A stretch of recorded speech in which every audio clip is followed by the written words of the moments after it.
हाजी सबू सिद्दीक ने अपनी शुगर फैक्ट्री पूरी तरह से बंद कर दी। ये फैक्ट्री इतनी बड़ी थी कि इसके जरिए बनाई गई शुगर पूरे इंग्लैंड में इस्तेमाल की जाती थी। बहुत कम लोग जानते हैं कि बाटा कंपनी भी मुसलमानों की थी, जिसे असहयोग आंदोलन के दौरान एक अंग्रेज ने खरीद लिया था। आपको ये जानकर शायद हैरानी हो कि भगत सिंह का केस लड़ने वाला शख्स भी एक मुसलमान था। बैरिस्टर आसिफ अली ने भगत सिंह का केस तब लड़ा जब कोई भी भगत सिंह का साथ देने को तैयार नहीं था। इंकलाब जिंदाबाद का नारा देने वाले हसरत मोहानी भी एक मुसलमान थे। उन्होंने ही भारत की आजादी की रूपरेखा तैयार की थी। इतिहासकारों के मुताबिक 1857 में होने वाले विद्रोह में 50,000 उलमाओं को फांसी दी गई और लाखों मुसलमान सरेआम कत्ल कर दिए गए।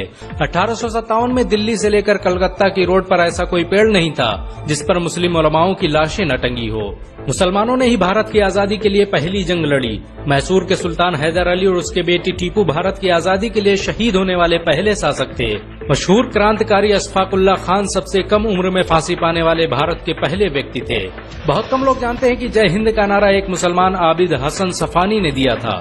ये नारा आज भी भारतीय सेना और शासकीय प्रणाली में सम्मान स्वरूप इस्तेमाल किया जाता है। तिरंगे का निर्माण करने वाली सुरैया तैयब जी भी एक मुसलमान थी। उन्होंने ही भारत के राष्ट्रीय ध्वज को वर्तमान रूप दिया था।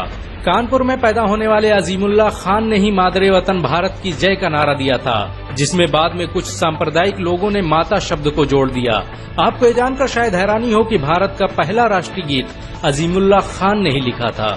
बहुत कम लोग जानते हैं कि मौलाना कासिम नानोतवी ने दारुल उलूम देवबंद की स्थापना अंग्रेजों को भारत से निकालने के लिए की थी।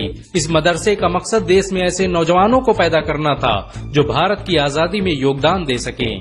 रेशमी रुमाल आंदोलन की शुरुआत करने वाले मौलाना महमूदुल हसन और मौलाना उबैदुल्ला सिंधी दारुल उलूम देवबंद के ही छात्र थे। मौलाना उबैदुल्ला सिंधी ने सुभाष चंद्र बोस के साथ मिलकर भारत की पहली अस्थायी सरकार की स्थापना की थी और वह भारत के पहले गृह मंत्री भी थे।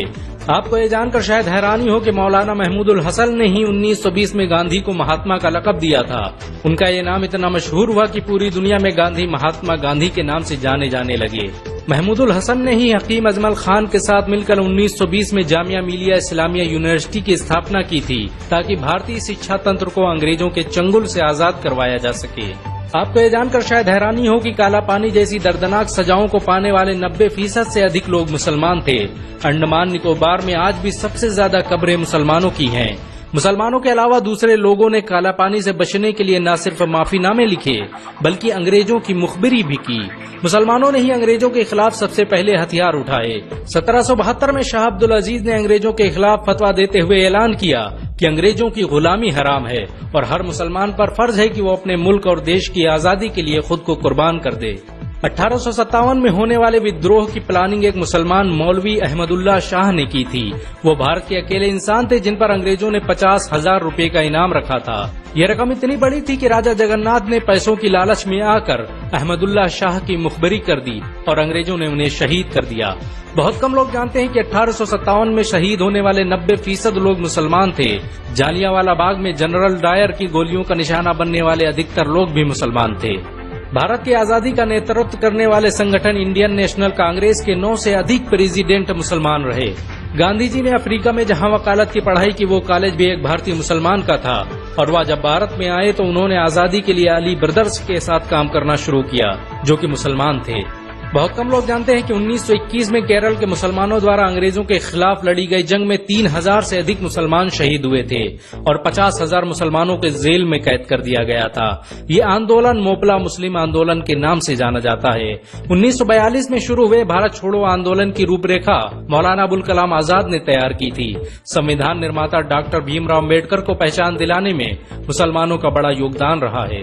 1946 में जब भीमराव अम्बेडकर दलित होने की वजह से इलेक्शन हार गए तो बंगाल मुस्लिम लीग ने उन्हें मुस्लिम इलाके से इलेक्शन लड़ने की दावत दी। इस तरह भीमराव अम्बेडकर संविधान सभा का हिस्सा बन सके। अगर मुसलमान भीमराव अम्बेडकर को इलेक्शन न जिताते तो उन्हें कभी भारत के संविधान को लिखने का मौका न मिलता। भारत की आजादी के लिए सबसे ज्यादा लेख, शायरी, गीत और किताबें मुसलमानों ने ही लिखी।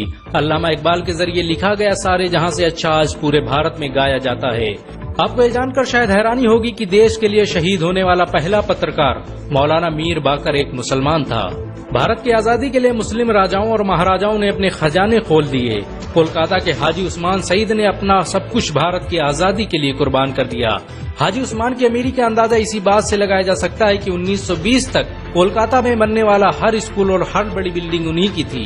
कोलकाता के पहले सुपर स्टोर कैश बाजार की बुनियाद हाजी सईद ने ही रखी थी, लेकिन बाद में उन्होंने अपनी सारी दौलत देश को दान कर दी और खुद एक किराए के घर में रहने लगे। अमीर हमजा और अब्दुल हबीब यूसुफ मरफानी जैसे मुसलमानों ने अपनी अरबों रुपये की संपत्ति देश की आजादी के लिए कुर्बान कर दी। सुभाष चंद्र बोस द्वारा अफगानिस्तान में स्थापित की गई सरकार में 9 में से 5 मंत्री मुसलमान थे। भारत की आजादी के लिए देश भर में मौजूद मस्जिदों को किलों की तरह इस्तेमाल किया गया। इन मस्जिदों में सुबह शाम हर वक्त भारत की आजादी के लिए ऐलान हुआ करते थे।